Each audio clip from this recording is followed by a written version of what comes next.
மக்களை இந்த ஒரு பதிவு நம்ம என்ன பார்க்க போகிறோன்னா, கொஞ்சம் வயசில் மூத்தவங்க பெரியவங்க ஒரு விஷயத்த சொல்லுவாங்க. துணை முதலமைச்சர் பவன் கல்யாண் மாதிரி செயல்பண்ணுங்க, எடுத்தோன்னா அதிகாரத்துக்கு வரணும்லாம் ட்ரை பண்ணக்கூடாது, அப்படியே கட்சி ஆரம்பித்து மெதுவாக கொண்டு வந்து ஒரு தேர்தலில் துணை முதலமைச்சர் ஆகிட்டு அதுக்கப்புறம் முதலமைச்சர் பதவிக்கு போகணும்.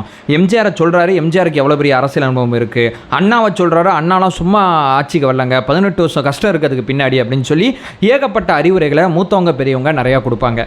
நேற்று தலைவர் விஜய் அவர்கள் மீண்டும் தெளிவுபடுத்திட்டாங்க, நான் தனியாக தான் நிற்க போகிறேன், என்னுடைய தலைமையில் தான் இருக்க போகுது ஆட்சி, அதாவது கொண்ட கொள்கையில் மாறக்கூடாது அப்படிங்கிறதான் என்னுடைய முதல் கொள்கை, மதச்சார்பற்ற சமூகநீதி கொள்கைகள் அப்படிங்கிற இந்த இடத்துலேருந்து ஒரு அடி நகர மாட்டேன் அப்படிங்கிறத தலைவர் விஜய் அவர்கள் மீண்டும் தெளிவுபடுத்தும் போது, இந்த வயசில் மூத்தவங்க மறுபடியும் சொல்கிறபடி திமுகன்னு ஒரு அணி இருக்கணும், அதிமுகன்னு ஒரு அணி இருக்கணும், மூணாவது ஒரு அணி இருந்துச்சுன்னா அது திமுகவுக்கு தான் ரொம்ப ரொம்ப சாதகமாக இருக்கும். விஜய் ஏன் இந்த தப்பை பண்ணுறாப்புல, அவர் எனக்கு பிடிக்கும், சின்ன சின்ன பிள்ளைலாம் அரசியல் பேசுது, இருந்தாலும் அந்த பிள்ளை ஜெயிக்கிறதுக்கு தான் அந்த ஆலோசனை கொடுக்குறேன்னு சொல்லி வயசில் மூத்தவங்க பெரியவங்க சொல்லுவாங்க.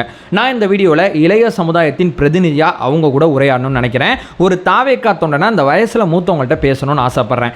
ஏன் எங்கள் தலைவர் கூட்டணி வைக்க மாட்டாரு, ஏன் எங்கள் தலைவர் தனித்து தான் நிற்பேன்னு சொல்கிறாரு, இவர் அதிகாரத்தின் மேலே இருக்கக்கூடிய வெறி காரணமாக அப்படி சொல்கிறான்னு சொல்லி நினச்சிக்காதீங்க.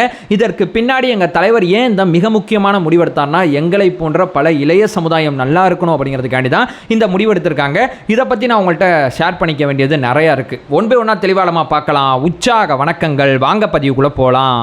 இப்போ முதல் விஷயம் மக்களே, ஆக்சுவலாக பார்த்தீங்கன்னா தலைவர் விஜய் அவர்கள் அதிகாரத்தின் வெறி காரணமாக இந்த மாதிரிலாம் முடிவெடுக்கலை, ரொம்ப தெளிவாக தான் அந்த முடிவெடுக்கிறாங்க. ஏன் தெரியுமா அதை நான் சொல்கிறேன். இப்போ திமுகவை நாங்கள் ஊழல் குற்றச்சாட்டை மையப்படுத்தி ரொம்ப தீவிரமாக அரசியல் பண்ணுறோம். இப்போது திமுகவுக்கு மாற்றாக நாங்கள் அதிமுக அணியில் இருந்தால் இந்த ஊழல் குற்றச்சாட்டை மையப்படுத்தி எங்களால் விமர்சனம் வைக்க முடியுமா? இப்போ திமுக ஊழல் பண்ணிச்சு அதனால அதிமுக அப்படின்னு நாங்கள் சொன்னோம்னா பொதுமக்களால் ஏற்க முடியுமா? இல்லை இளைய சமுதாயம் என்ன மாதிரி நிறைய பேர் இருக்காங்கல்ல, எங்களால் இந்த விஷயத்தை ஏற்றுக்க முடியுமா? அது எப்படிங்க இப்போ தாவேக்கா வந்தால் மட்டும் நான் ஊழல் ஒழிஞ்சிருமா அப்படின்னு சொல்லி கேட்டிங்கன்னா, தலைவர் விஜய் அவர்கள் அதற்கான சொல்யூஷனோட தான் அரசியல் பேசுகிறாங்க. நான் ஊழல் பண்ண மாட்டேன், நான் ஊழல் பண்ணாமல் இருந்தாவே எனக்கு கீழே இருக்கக்கூடிய யாருமே முடிந்த அளவுக்கு ஊழல் பண்ண மாட்டாங்க. ஊழல் ஒழிக்கணும்னா ரொம்ப சிம்பிளுங்க. இப்போ ஒரு பாலம் வந்து 200 கோடி கட்டுறாங்க அப்படின்னு சொல்லி ஒரு இது வைப்பாங்க. அந்த பாலத்தில் 200 கோடிக்கு என்னென்ன செலவு பண்ணாங்க, யார் இந்த கான்ட்ராக்டை எடுத்திருக்கா அப்படிங்கிற அந்த வெளிப்படைத்தன்மையை நீங்கள் கொண்டு வர மக்கள் கேட்பாங்க, ஜல்லிக்கு இவ்வளோ கோடியாப்பா, என்னப்பா சிமெண்ட்டுக்கு இவ்வளோ கோடியாப்பான்னு சொல்லி இந்த பாலம் 200 கோடிங்கிறாங்க, இந்த பாலம் 100 கோடி. இது எதுலையுமே வெளிப்படைத்தன்மையை திமுகவும் கொண்டு வர மாட்டேது, அதிமுகவும் கொண்டு வர மாட்டேது. வெளிப்படைத்தன்மையை வெப்சைட்டாகவும் பொதுமக்கள் பார்வைக்கும் இவங்க கொண்டு வந்தாவே வெளிப்படைத்தன்மை இதில் இருக்கும்போதே ஊழல் படிப்படியாக குறைஞ்சிரும். ஏன்னா நீங்கள் வெளிப்படையாக ஒரு விஷயத்தை சொல்லிட்டீங்கன்னா, இப்போ தாவேகாரன் பேசலனாட்டியும் திமுக காரன் எதிர்கட்சியாக இருந்தாலும் அதிமுக காரன் எதிர்கட்சியாக இருந்தாலும் எப்படிங்க இந்த பாலத்துக்கு ஜல்லிக்கு இவ்வளோ செலவாகும், எப்படிங்க அந்த கான்ட்ராக்டுக்கு மட்டும் இத்தனை கான்ட்ராக்ட் கொடுக்குறீங்கன்னு சொல்லி எல்லா விஷயமும் பொதுமக்கள் பார்வைக்கு இருந்துச்சுன்னா எதிர்கட்சிக்காரன் அரசியல் பண்ணுவான் அப்படிங்கிற பயத்திலேயே ஊழலோட சதவீதம் ரொம்ப ரொம்ப ரொம்ப ரொம்ப கம்மியாயிரும். ரெண்டாவது, கீழேருந்து மேலே காசு கொடுக்க வேண்டிய அவசியம் கிடையாது. எங்கள் தலைவர் ஆட்சிக்கு வந்தால் கீழே இருக்கிற காசு கீழேயோட முடிஞ்சிடும். அந்த காசு ரொம்ப ரொம்ப கம்மியாக இருக்கும். மேலே இருக்கிற தலைவர் ஊழல் பண்ணாமல் இருக்காரே, நம்ம ஊழல் பண்ணதை கண்டுபிடிச்சா ஏதாவது பண்ணிடுவாரே அப்படிங்கிற பயத்தில் இந்த ஊழல் கண்ணுக்கு தெரியாமல் குறைஞ்சு போயிடும் அப்படிங்கிறது தான் யதார்த்தமான உண்மை.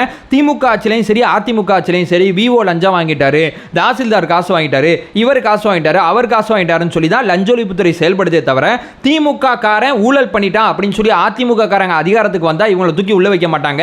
அதிமுக காரங்க ஊழல் பண்ணிட்டாங்கன்னு சொல்லி திமுக காரங்க உள்ள வைக்க மாட்டாங்க. ரெண்டு பேரும் ஊழல் பேசுவாங்க, ஆனா ரெண்டு பேருமே ஊழலை தவிர்க்க மாட்டாங்க. இவங்க ஆட்சிக்கு வந்தா அவங்க டெண்டர், அவங்க ஆட்சிக்கு வந்தா இவங்க டெண்டர். இவங்க ரெண்டு பேரோட இணைந்து இல்ல இந்த ரெண்டு பேர்ல யாரோ ஒருத்தங்க பக்கம் இணைந்து நாங்க அரசியல் பண்ணா அந்த அரசியல் எப்படி சரியானதா இருக்கும்? அதனால தான் எங்க தலைவர் தனித்து நிற்கிறாரு. யாருக்காண்டி தெரியுமா நிற்கிறாரு? எங்களுக்காண்டி தான் நிற்கிறார் அப்படிங்கிறதா யதார்த்தமான முதல் உண்மை. இது நம்பர் 1. நம்பர் 2, பெண்களை மையப்படுத்தி கொச்சையா பேசுறது இப்ப திமுகல தொடர்ச்சியா நடக்கும். ரொம்ப ஆபாசமா பொன்முடியெல்லாம் பேசியிருக்காரு. சரி, அதிமுகல பெண்களை ரொம்ப மரியாதையா நடத்துறாங்களா அப்படின்னு சொல்லி பாத்தீங்கன்னா, இங்க சிவி சண்முகம் அப்படிங்கிற ஒருத்தர் நயன்தாரா எனக்கு வேணும் என்னுடைய கனவுங்கிறாப்ல, இந்த பக்கம் திண்டுக்கல் சீனிவாசன் என்ன பேசுறாப்ல, இது புடவை கொடுத்துட்டாங்க, பாவாடை இருந்தா யார் கொடுப்பா அப்படிங்கிற விஷயத்தை கேட்கறாங்க. சோ இவங்க மக்களை எப்படி பார்க்கறாங்கன்னா, ஏன் இந்த மாதிரி வார்த்தைகள்லாம் இவங்கள்ட்ட வருது தெரியுமா? இவங்க மக்களை மக்கள் தானே அப்படின்னு பார்க்குறாங்க. நாங்கள் எப்படி தெரியுமா பார்க்குறோம்? மக்கள் அப்படின்னு பார்க்குறோம். ரெண்டுக்கு நடுவில் நிறையா வித்தியாசம் இருக்குது. நாங்கள் மக்களுக்கு பயப்படுறோம். ஏன்னா மக்களுக்கு நல்ல நிர்வாகம் கொடுக்கணுங்கிற எண்ண ஓட்டத்தில் தான் எல்லா நேரமும் இருக்கும். இவங்க அத்தனை பேருக்கு ஏன் இந்த சிந்தனை வரலனா, இவங்க அரசியலுக்கு வந்ததுக்கான பார்வை வேற, நாங்கள் அரசியலுக்கு வந்ததுக்கான பார்வை வேற. இவங்க ஏன் அரசியலுக்கு வந்திருக்காங்கன்னா, தன்னுடைய பணத்தை சம்பாதிச்ச காசு இருக்குது பார்த்தீங்களா, அதை சேஃப்டி பண்ணவும் இன்னும் ஈஸியாக சம்பாதிக்கணும். ஏன்னா உலகத்திலேயே ரொம்ப அழகாக ப்ராஃபிட் பண்ணுற தொழில் அரசியலாக மாறி போச்சு.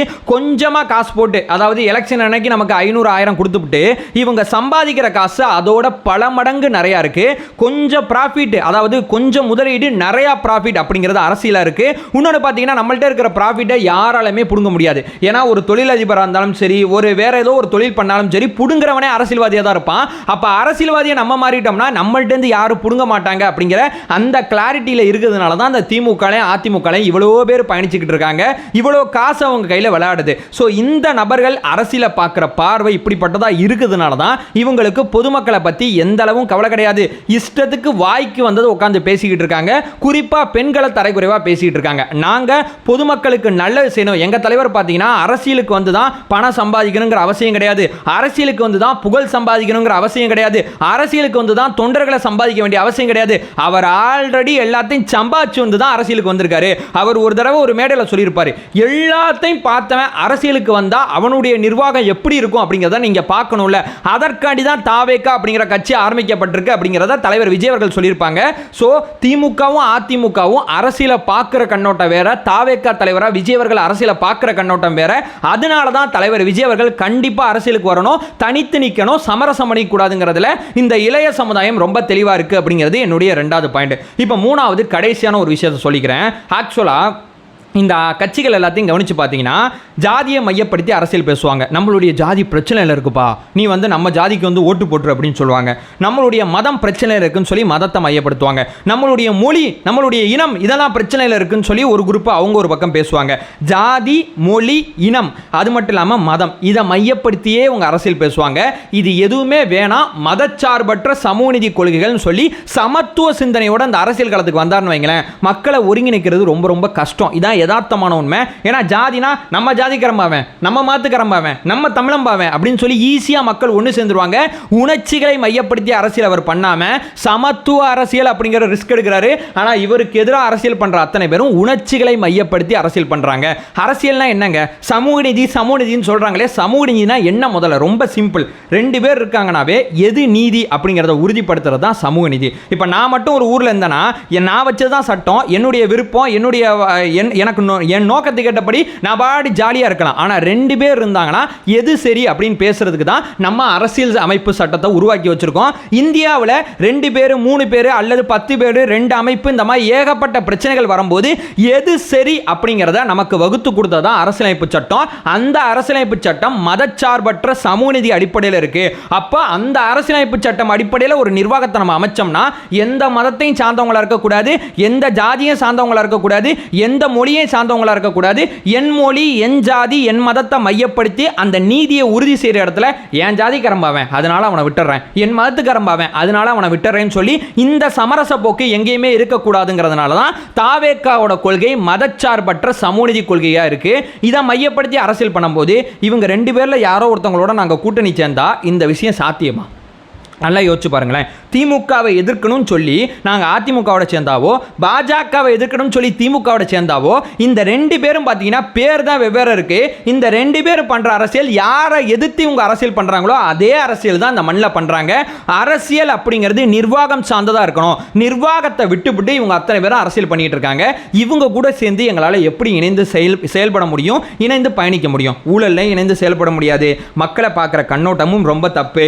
அரசியல் அப்படிங்கிறது நிர்வாகத்தை மையப்படுத்தி விவாதம் நடக்கணும். ஆனால் நிர்வாகத்தை மையப்படுத்தி விவாதம் நடக்காம முழுக்க முழுக்க பார்த்தீங்கன்னா தனி மனித விவாதங்கள், 3ஆம் தர விவாதங்கள், திசை திருப்பல் விவாதங்கள் இதைத்தான் பண்ணிட்டு இருக்காங்க. இதெல்லாம் மையப்படுத்தி பண்ணும்போது தான் நமக்கு கோபம் வருது. இன்னொன்று 4வது ஒரு விஷயம் ஒன்று சொல்லுவாங்க, திமுக ஆட்சி வேணாம், ஓட்டு பிரியக்கூடாது அப்படிங்கிறதுனால தானே நாங்கள் வந்து உங்களை கூட்டணிக்கு வர சொல்கிறோம், ஒரு தடவை வாங்க அப்படின்னு சொல்லுவாங்க பெரியவங்க மூத்தவங்க.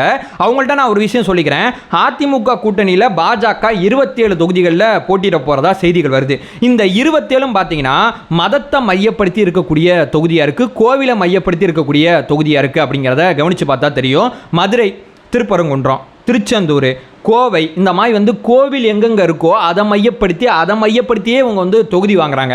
இவங்க கூட சமரசம் பண்ணி அவங்கள தோக்கடிக்கிறதுக்கு தனியாக கெத்தா சோலோவா அடுத்த 25 நாட்கள் எங்கள் தலைவர் உருவாக்குற பிரச்சாரமே திமுக வேணானா அந்த ஓட்டு தாவேக்காக தான் வரணும். ஏன்னா திமுகக்கு அதிமுக மாற்று கிடையாது. இவ்வளோ நாள் அந்த வாய்ப்பு நமக்கு அமையல, இந்த முறை அந்த வாய்ப்பு அமைஞ்சிருக்கு. இந்த வாய்ப்பை சரியாக பயன்படுத்துவோம்னு சொல்லி அத்தனை பேரும் திமுக வேணானா அதுக்கு தாவேக்கா தான் சரியான தீர்வுங்கிறது பெரியவங்க மூத்தவங்க ஒரு முறை குத்துங்க. ஏன்னா 40 வயசு கீழே இருக்கக்கூடிய தொண்டர்கள் நிறைய பேர், பொதுமக்கள் நிறைய பேர் பார்த்தீங்கன்னா ஓட்டு போட்டுருவாங்க. 40 வயசுக்கு மேலே இருக்கக்கூடிய நீங்க எல்லாரும் ஓட்டு போட வேணாம். உங்களில் பாதி எங்களுக்கு ஓட்டு விழுந்தா கூட இந்த முறை தாவேக ஆட்சி தான். இந்த வாய்ப்பு எந்த தேர்தலுமே அமையாது. வருஷத்தில் ஒரு தடவை நடக்கிற தேர்தல் கிடையாது. இது 50 வருஷத்துக்கு ஒருக்க நடக்கிற தேர்தல். இந்த தேர்தலை நீங்க விட்டீங்கன்னு வைங்களேன், உங்களை என்னையை போல இளைய சமுதாயமும் இந்த உட்காந்து இவ்வளோ கஷ்டப்பட்டு பேசிக்கிட்டு இருக்கேன்ல, வாக்கை வந்து விட்டுறாதீங்கன்னு சொல்லி இந்த இந்த இந்த நம்பிக்கையை தயவு செய்து நீங்கள் எங்களை பரவாயில்லப்பா, நீங்கள் போகிற பாதையில் போங்கன்னு சொல்லனாட்டி கூட பரவாயில்ல, நீ போகிற பாதை தப்புன்னு சொல்லாதீங்க. ஒரு நம்பிக்கையில் ஒரு தலைவர் பின்னாடி நாங்கள் அத்தனை பேரும் போயிட்டுருக்கோம். உங்களால் முடிஞ்சால் ஒரே ஒரு முறை தாவேக்காக்கு வாக்களித்து பெரியவங்க அப்படிங்கிற விஷயத்தை நீங்கள் எங்களுக்கு உறுதிப்படுத்துங்க அப்படிங்கிற ஒரு விஷயத்தை சொல்லிட்டு இந்த வீடியோ நான் எண்ட் பண்ணிக்கிறேன். நம்ம சேனலை ஃபர்தராக ஃபாலோ பண்ணிங்கன்னா பொலிட்டிக்கல் சார்ந்து மிக முக்கியமாக பல்வேறு விதமான விஷயத்தை நம்ம பார்த்துட்ருக்கோம். நம்மளோட ஒரே நோக்கம் அறியாமை அகற்ற வேண்டும், அறியாமை அகற்றப்பட வேண்டும். Thank you so much.